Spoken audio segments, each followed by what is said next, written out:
Tonight, Country Feedback in Tarboro hosted a photo exhibition called Glimpses of Hope, featuring photos that were taken by students in the HOPE program, which is the alternative learning program for Edgecombe County Public Schools.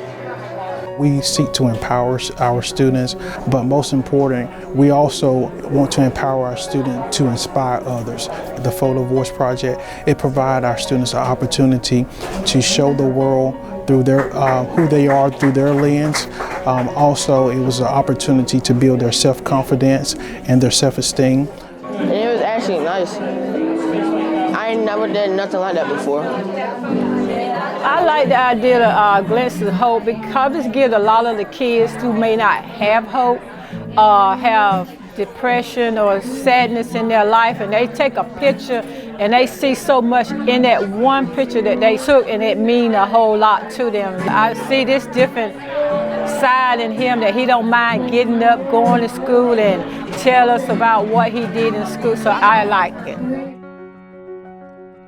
The kids have deep gifts and assets and strengths within them, but what's different is the opportunities or the doors that have been opened, and then what the students have done with those opportunities. Like with having the opportunity of learning these professional photography skills, the perception of the alternative learning program is beginning to shift. And so we've been working with HOPE. They were in our first cohort of the Resilient Leaders Initiative program, and they spent 9 months really with the goal of testing out different programs that can help staff and students better respond to stress and trauma. You know, working as a teacher, a lot of times you feel like you don't have a voice. So to have this opportunity where people are like, what do you want? What would be good for your students? It was so inspiring and incredible. Having been there for several years, I knew that there were wonderful things that were happening with the staff. I knew that there were wonderful things that were happening with the students, and I wanted to give them an opportunity in a way to show that, to show their creativity, to help people see kind of the world through their eyes, whether it was joy, challenges, beauty, nature, things like that. You know, when I saw that Jenny was a photographer, and I was thinking, this is such an amazing opportunity for my kids to work with somebody of that caliber. I mean, at one point she was a Duke Fellows photographer. She's archived at Duke University. And so I really started thinking, you know, I love photography, but how is that going to translate to my students' lives? And one of the things that I thought about is, you know, teachers in general, sometimes we don't feel like we have a voice, and especially when you work in this tiny little program that's not a part of a regular school.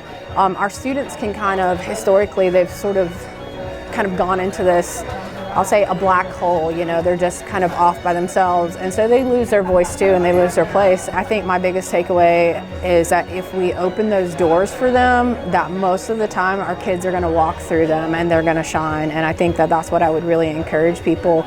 Just because somebody has made a bad decision, it doesn't mean that they shouldn't be given opportunities. And I would say that, in fact, those kids might be the ones that we need to put more resources and open more doors for, so that we can help get them back on the right track and see their potential and help them to walk in that.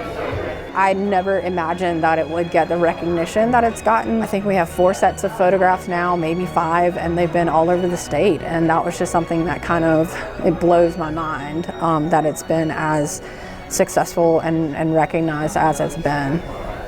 This event had a great turnout. I think there was a cross-section of people in the community who came out. You had your educators, you had your students. I think at the height of the event there were almost 40 people here, and I would call that a huge success. My biggest takeaway from the Glimpses of Hope is really reinvesting in this community and the youth in our community.